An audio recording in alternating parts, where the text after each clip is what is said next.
Back Road Ministry of the World Premier, Mr. Mahdi, coming at you live and direct from the Kia Optimal Studios.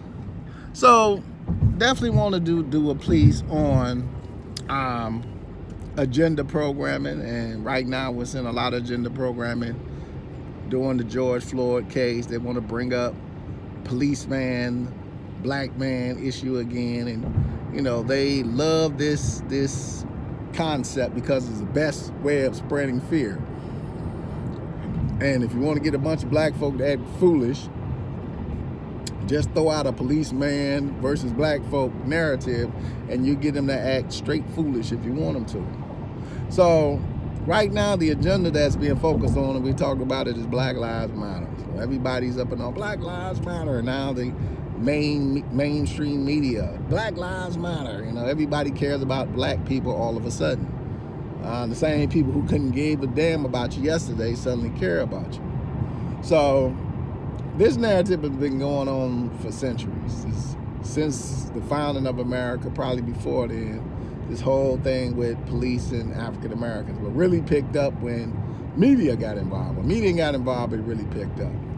So we really see this whole thing of you should fear the police. You should fear the police. And for some of us, that's very hard to do because our relatives are police officers. My godfather was a police officer for over 35 years in Chicago. And this is in the late 60s and going deep into the 70s until he retired in like the 90s.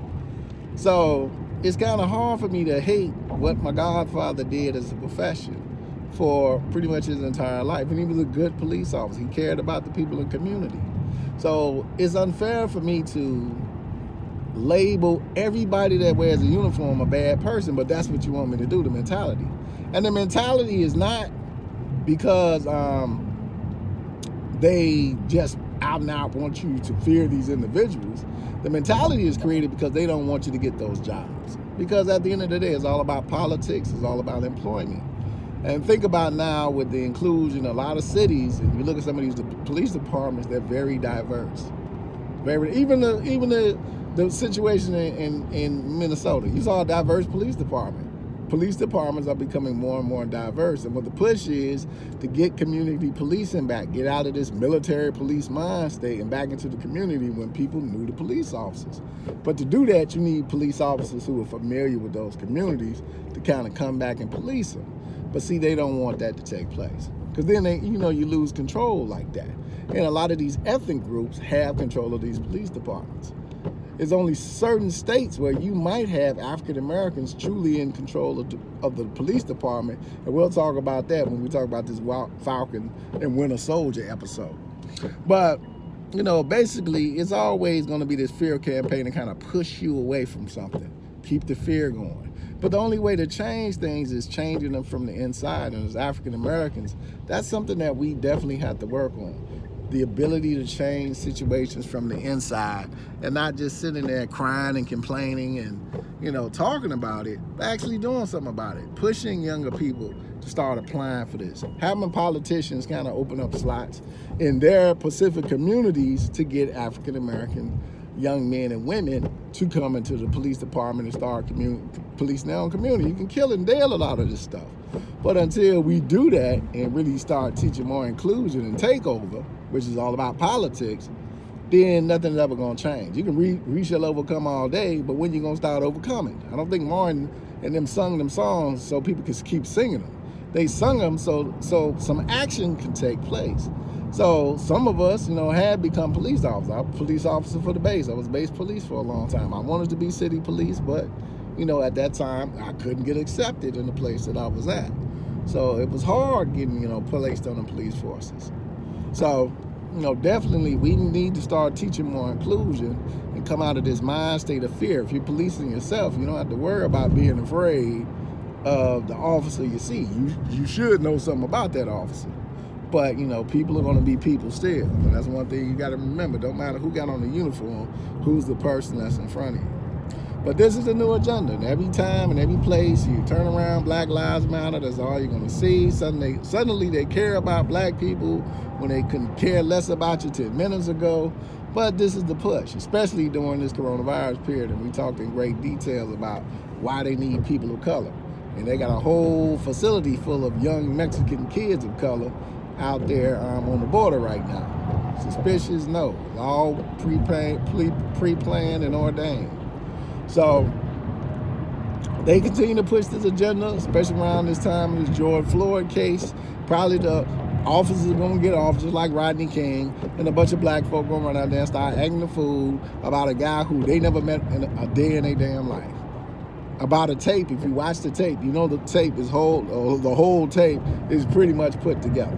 So you cannot trust George Floyd. And we talked about that. Just by the things that we were able to kind of decode in that video of the whole situation and incident.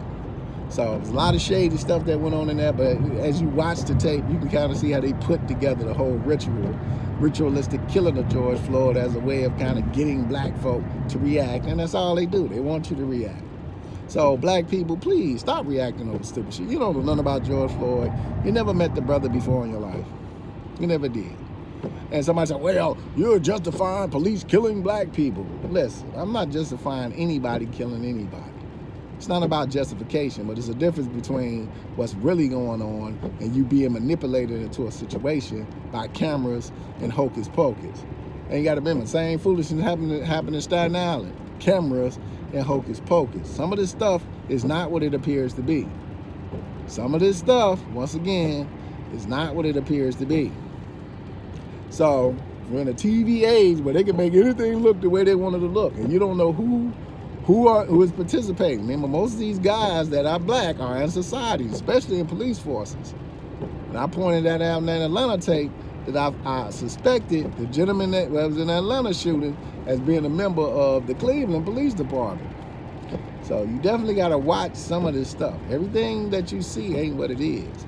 Everything that you see ain't what it is. You got to be willing to look at it and decode it and break it down. And most of the time you can break it down by the numbers. So, real quick, the Falcon and the Winter Soldier. Watch the show. Second episode was not that good. I didn't like them trying to force chemistry out of characters. Characters have to be able to mesh together on their own. It's just something about two characters that when they're together, you can feel it. You can see it. I love movies. I love chemistry of characters. And it works when it works. This is kind of like they tried to force it to work. And I don't like when they try to do that because it's not real. It's like generic. And I think they kind of forced it a little bit too much in episode 2. I hope by episode 3 they kind of stopped forcing it. I hope the actors felt uncomfortable with some of this stuff because I felt uncomfortable watching them trying to force these two characters together and mesh their personalities. So, you know, it wasn't like, you know, Steve and Black and the Falcon. The Falcon, they kind of mesh. Captain America and the Falcon kind of mesh. But it's kind of hard meshing the Falcon and the Winter Soldier. It's just two personalities that I find that just really don't mesh the greatest. But hopefully they can find a way to kind of improve it, but not forcing it. Sometimes they try to force it and it just doesn't work. So that was my big thing with episode 2. I liked a lot of the concepts in episode 2. I liked a lot of the action in episode 2. I like where the show is going, but I just don't like trying to force teamwork and force personalities to work.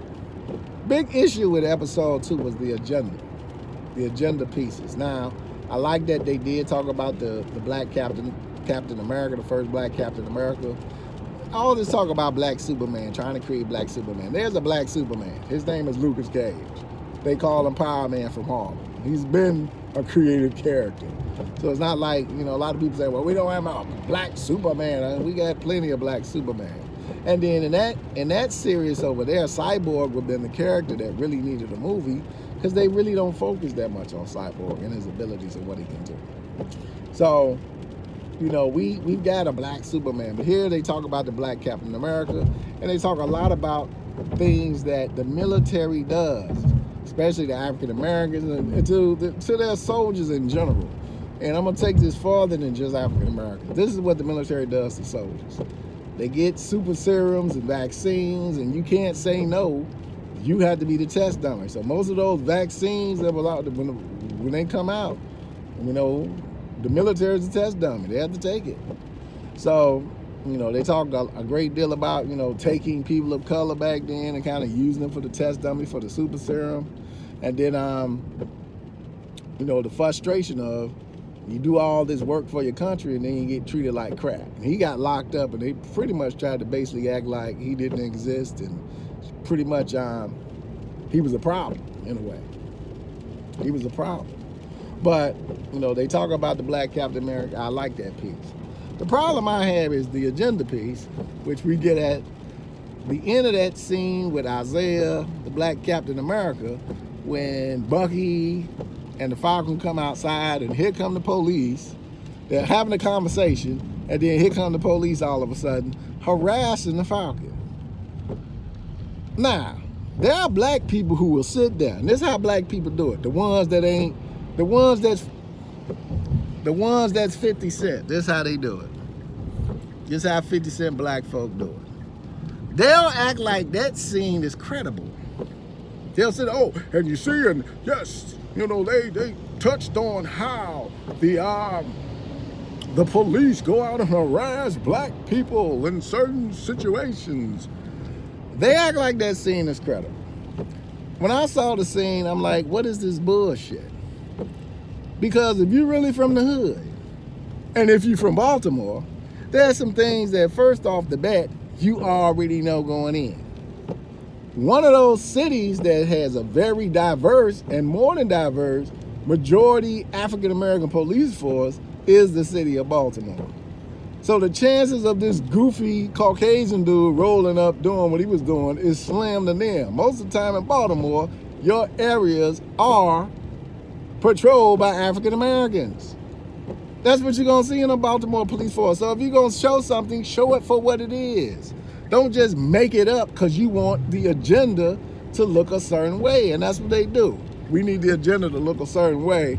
So, you know, this is what we're gonna do to pass the agenda. We had this goofy looking Caucasian dude and act like he's a Baltimore police officer. Get the hell out of here. That is not happening. That is not happening. Hit you up quick with part 2.